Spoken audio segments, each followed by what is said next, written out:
सब सुख लहे तुम्हारी शरणा, तुम रक्षक काहू को डरना। आपन तेज सम्हारो आपे, तीनों लोग हाथ के कापे। राम राम दोस्तों, मैं हूँ आपकी दोस्त और शुभचिंतक और बाबा की एक बहुत छोटी सी सेविका, जो बाबा से जुड़े हुए रहस्यों को आप तक पहुँचाने का एक माध्यम मात्र हूँ, कार्य करती हूँ।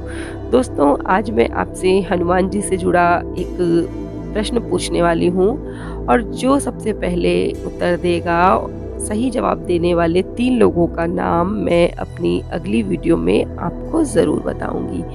तो मुझे लगता है कि जो मैं प्रश्न पूछने वाली हूँ, इससे जुड़ी हुई जो स्टोरी है वो आप सब लोगों ने ज़रूर सुनी होगी और आपको इसका उत्तर ज़रूर आता होगा। तो प्रश्न मेरा ये है कि हनुमान जी ने किसे सबक सिखाने के लिए अपनी पूंछ पर लपेट कर पटक पटक कर घायल कर दिया था।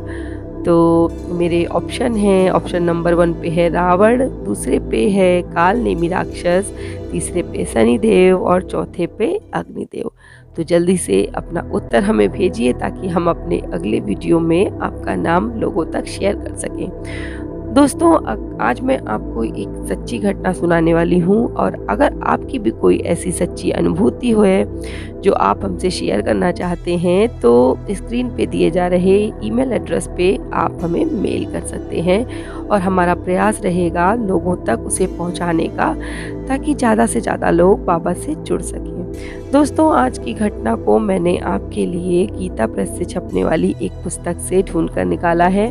घटना बहुत इंटरेस्टिंग है, आपको बहुत अच्छी लगेगी, इसलिए मैं घटना किसकी है उनका नाम आपसे शेयर नहीं कर सकती हूँ, पर आपकी सुविधा के लिए मैं उनको एक नाम अपनी तरफ से दे देती हूँ। मैंने उन्हें नाम दिया है प्रताप जी। प्रताप जी की ये घटना उस समय की है जब प्रताप जी LLB की परीक्षा दे रहे थे और आगे की घटना सुनाती हूँ मैं अब प्रताप जी के शब्दों में। दूसरी LLB की परीक्षा का हमारा पहला दिन था। 6 महीने रातों जागकर मैंने बहुत परिश्रम किया था, क्योंकि मेरे परिवार वाले चाहते थे कि मैं ये LLB की परीक्षा पास करूं और वकील बन जाऊं। जवानी के कीमती 6 महीने इसी में लगाए थे। अब हुआ यह कि परीक्षा के लिए समय से पहले नहीं आ सका। परीक्षा के दिन ही अहमदाबाद पहुंचा और स्टेशन से सीधे ही जो मेरा कॉलेज था उस तरफ के लिए दौड़ा। लॉ कॉलेज पहुंचा उस समय 10:50 हो चुके थे। परीक्षा 10:30 पर शुरू होने वाली थी। वैसे ही मैं 20 मिनट लेट हो गया था। मुझे बहुत डर लग रहा था कि मैं शायद अपनी परीक्षा नहीं दे पाऊंगा। और दोस्तों, जब कोई इंसान किसी चीज़ के लिए बहुत मेहनत करता है और वो चीज़ उसे ना देने को मिले तो बहुत कष्ट होता है। आप लोगों में से बहुत से लोग इस अनुभव से गुजर चुके होंगे, तो मैं समझ सकती हूँ कि प्रताप जी को कैसा लग रहा होगा। पर लॉ कॉलेज पहुंचने पर मुझे पता लगा कि इस बार परीक्षा लॉ कॉलेज में ना होकर गुजरात कॉलेज में होगी। मुझे तो ऐसा सुनकर, ये जो मैंने सुना, तो मुझे लगा कि मेरे बस प्राण ही निकल गए। शरीर मेरा पसीने से लथपथ हो गया था और 10 मिनट से भी कम समय शेष था। ना पहुंच सका तो यूनिवर्सिटी के कानून के अनुसार पेपर नहीं मिलेगा मुझे। मैं मुट्ठी बांधकर गुजरात कॉलेज की ओर दौड़ा। लगभग 100 कदम दौड़ा होगा कि एक नवयुवक साइकिल से आता हुआ सामने से दिखा। मुझे कुछ उस समय सूझ नहीं रहा था और मैंने बिना कुछ सोचे समझे, पता नहीं क्यों, उस युवक को रोक लिया।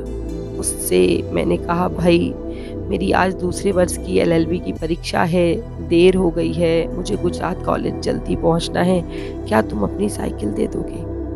और दोस्तों, आप यकीन नहीं मानेंगे कि जब तक मुझे लग रहा था कि वो मना करेगा, क्योंकि आज जिस तरीके का माहौल है, अविश्वास का वातावरण है, प्रतिदिन धोखेबाजी की किस्से कहानियाँ हमें सुनाई पड़ती हैं, तो कौन अपनी साइकिल मुझे देता? मुझे विश्वास नहीं था, पर मेरे आश्चर्य के बीच उसने तुरंत ही मुझे अपनी साइकिल दे दी। परंतु जब उसने मुझे साइकिल दी, उस समय मेरे मस्तिष्क ने काम करना बंद कर दिया था, क्योंकि मुझे ये सब आश्चर्य की तरह लग रहा था। ऐसा कौन करता है? केवल उस साइकिल वाले ने मुझसे इतना ही कहा कि आप मेरी चाबी साइकिल की सुपरवाइजर को दे दीजिएगा। दोस्तों मैं उस समय तो बहुत ज़्यादा लेट हो रहा था, तो मैंने कुछ ध्यान नहीं दिया और तुरंत ही उसकी साइकिल की चाबी लेकर कॉलेज की तरफ भागा और मैं पहुंच गया और मुझे परीक्षा देने को भी मिल गई। मुझे दोस्तों इस पेपर में बहुत अच्छे नंबर मिले। इसमें मेरा परिश्रम तो था ही और साथ में उस युवक के उपकार का हिस्सा अवश्य था।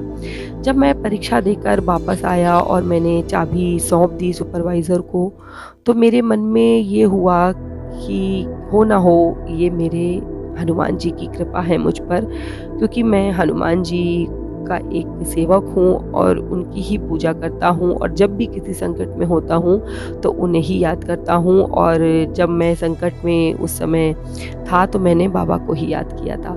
अब ये बाबा थे या कोई भला मानुस था जिसे बाबा ने भेजा था मेरी सहायता हेतु, इसके बारे में आप क्या सोचते हैं मैं ये आपके ऊपर छोड़ती हूँ, क्योंकि अपनी अपनी सोच होती है, सोच पर किसी का कोई दबाव नहीं होता है। पर मुझे तो लगता है कि वो हो ना हो ज़रूर बजरंगबली ही रहे होंगे जिन्होंने अपने भक्त की सहायता के लिए इस प्रकार का रूप बनाया, क्योंकि बाबा ऐसा कई भक्तों के साथ कर चुके हैं। तो आज की जो ये सच्ची घटना है आपको कैसी लगी?